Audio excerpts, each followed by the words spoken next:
When Total War Three Kingdoms first launched in 2019, it shocked everybody, not just because it marked the franchise's first steps into Chinese history. For the first time in a long time, it heralded a genuine improvement in almost every single pillar of what makes a Total War game great. From an intricate campaign experience to deeply layered diplomacy, family, espionage systems, you name it, and of course battles that offered real spectacle and tactical depth, the game wasn't just a reskin of previous entries, it was seriously innovative. And yet, in spite of all of this, Creative Assembly walked away from it. A rich, vibrant strategy sandbox was left to fade, its future cancelled after just 2 years of development. And to this day, that decision remains one of the biggest missteps in Total War history. So what we're going to do in this video is very simple. We're going to explore what made Three Kingdoms so great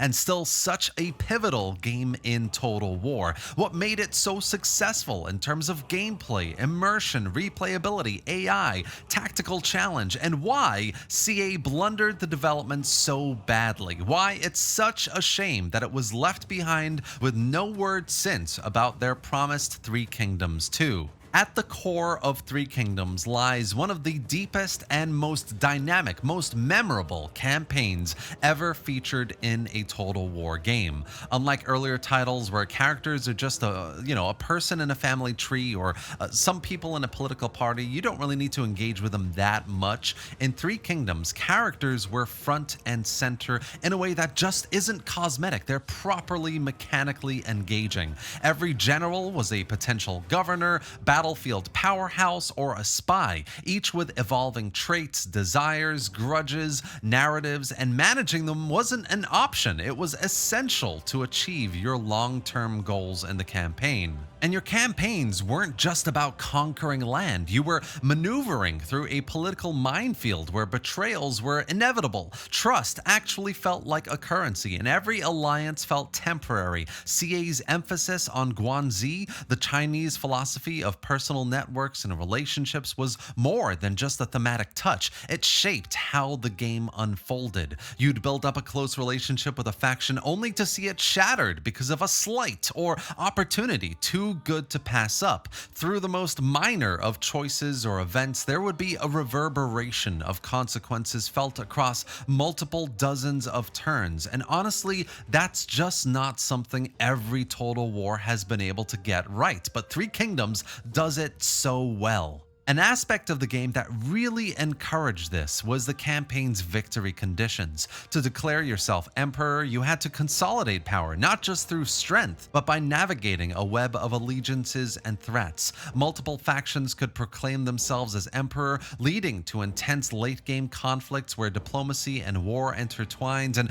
victory conditions all had a massive part to play in how you weave through all this, what kind of choices you make. The sense of escalation felt organic, earned, not triggered by arbitrary turn numbers and random wars, and all of this felt like a proper progression towards achieving these brilliant victory conditions. Also, in most Total War games, diplomacy is really an afterthought. It's something that isn't very reliable, it's not very engaging, there aren't that many choices really when you think about it. A way to ask for peace, trade, or coin before inevitably breaking deals when war seems more profitable. But in Three Kingdoms, diplomacy became a core gameplay pillar, especially for leaders like Cao Cao, whose playstyle encouraged wielding words like weapons, and it works. Deals were nuanced and satisfying.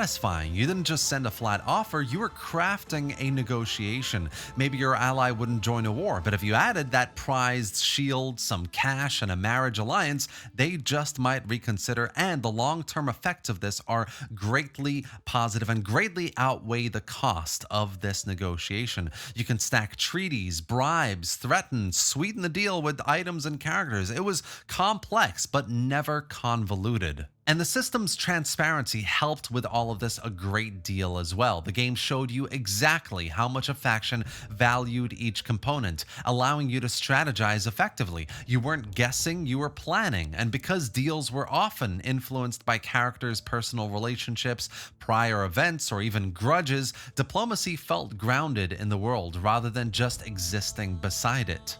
The espionage system in the campaign of Three Kingdoms especially remains one of the most praiseworthy features in the game, inserting a seemingly harmless general into an enemy's court and slowly watching them rise through the ranks, perhaps even becoming a governor or an heir, was insanely thrilling. And when the time came, you could pull the rug out from under all of your enemies. Assassinations, revolts, defections, a single agent correctly placed and invested into could destabilize entire factions. And it wasn't just a mini game, it was a real strategic layer that demanded long-term planning and patience. And honestly, no other Total War game has come close to capturing this Cold War style intrigue. It was a masterpiece of design that tragically never got the iterative support or expansions it deserved, and tragically, doubly so, never got implemented into future Total War games after Three Kingdoms. The technology system in the game deserves a lot of credit for being more than just a generic collection of percentage bonuses as well.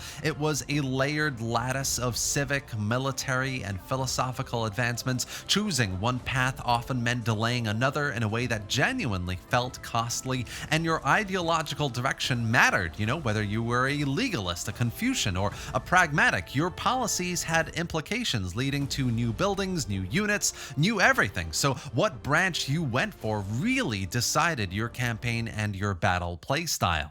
And then finally, I just want to mention the economy. It was far more detailed than most other Total War games. Trade routes weren't just passive income streams, they were lifelines. Terrain, city development, and local governors shaped your income. You weren't always expanding to gain new cities. Sometimes you expanded to control the silk or iron resources, or to choke enemy trade networks. Every decision had cascading effects, and no resource was ever trivial. Food, commerce, industry, peasantry, all had separate roles to play in your development, in your economy. You're building synergy between them, and often all of this mattered a lot more than just raw conquest. And while, overall, Three Kingdoms was clearly made with the romance mode in mind, which is a lot more mythical, character-centric, almost Warhammer Total War in style and feel, it also had the records mode, a vital and actually really fun option for historical purists who could roleplay not primarily by their characters, but also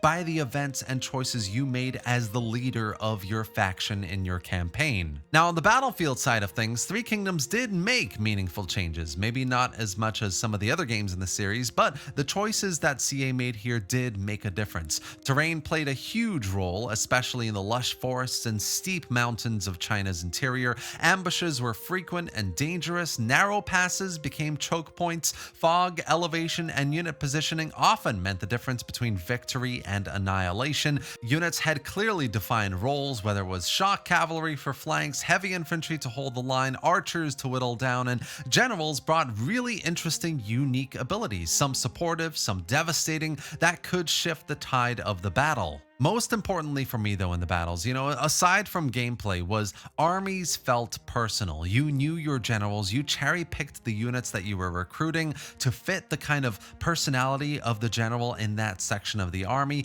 You cared if they died, you remembered their backstories, their rivalries, their preferences. This emotional weight added tension to every single engagement. You weren't just throwing pawns at the enemy, you were risking your chosen champions. All of this aside though, what makes Total War battling great is immersion, its surprise, and its actual challenge from the AI. And I think Three Kingdoms does this really, really well. Whether it's the really, really well-designed morale system, the unit positioning, the unit variety across not just single factions here and there, but entire cultures across the campaign map, whether it's the different types of battle maps that you can get into, the visual fidelity here, the soundscape, or better yet, the challenge, the actual tactical prowess the AI poses against you and how it surprises you in some areas. There is just so much here to enjoy here, so much that comes together to form a really good, memorable style of Total War battles. So, what actually happened to the game? In May 2021, Creative Assembly abruptly announced the end of development for Three Kingdoms, confirming that no further updates or DLCs would come. And the news honestly landed like a gut punch for the community. Why stop here? The game had more momentum and more untapped potential than almost any other modern Total War title. And the short answer? Mismanagement of the DLC cycle and a perceived lack of direction. The Eight Princes DLC set a century after the base game baffled fans. Instead of expanding the vibrant, chaotic Three Kingdoms period, CA jumped ahead to a duller and more politically stagnant era. Subsequent DLCs continued to focus on start dates, not new characters or mechanics or promised map expansions, making them feel more like rehashes than fresh content. Worse, many of the DLCs launched with serious bugs, broken start dates, imbalanced mechanics, and gameplay breaking issues. Community trust eroded quickly, and instead of doubling down and fixing these problems, CA pivoted. And if you remember, of course, they did announce a sequel, a new Three Kingdoms that would be set in the same era but seemingly disconnected from the current game. And then, of course, silence. Years later, nothing has materialized, the momentum was killed, the community scattered, and one of the best strategy games of the decade was left in limbo with still one of the largest player bases in the entire franchise. So overall, Total War Three Kingdoms is not just a great game, it's a high watermark for the franchise. Its systems worked not only in isolation, but in harmony. Diplomacy mattered, characters mattered, terrain mattered. The stories that emerged, whether through espionage, betrayal, or brutal wars, were unforgettable. And future Total War games must learn from what Three Kingdoms accomplished. Diplomacy should remain robust, layered, and narrative-driven. Characters should be more than stats. They should have needs, arcs, and impact. Espionage must return with depth and deception at its heart.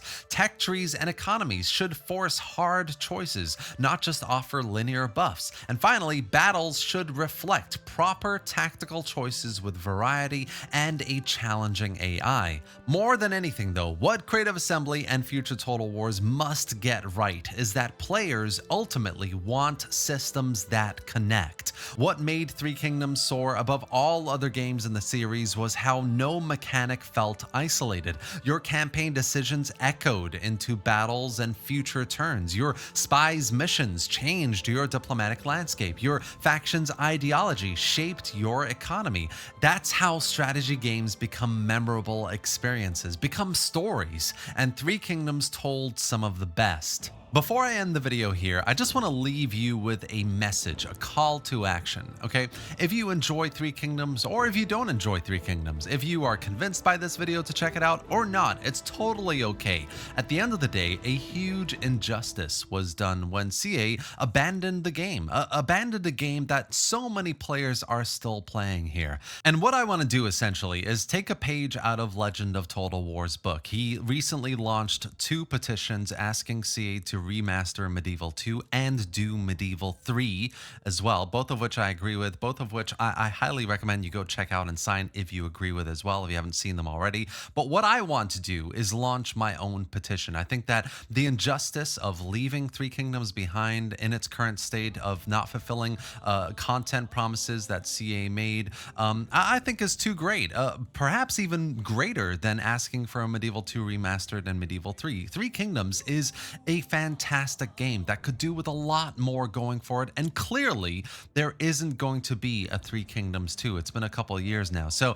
I've started this petition. I'm asking for anyone who agrees to go and sign, asking for CA to continue development of 3K, to iron out a lot of the issues that plague a lot of the DLCs, as well as creating new content that can expand the scope and go into new areas of the Three Kingdoms story that would do the game justice. Like I said, I've dropped a link to this petition below in the video description. Get in there, check it out. If you agree, sign it. And if you do, and if we can get enough traction, maybe CA will listen and have a look and actually do some of these things that we're asking. Maybe not all of it. Maybe they'll fix some stuff and not really do more content. Either way, anything more than what is the current state of 3K, I think will be a big win. And it'll show CA that they're still interested in developing and supporting historical content for the franchise.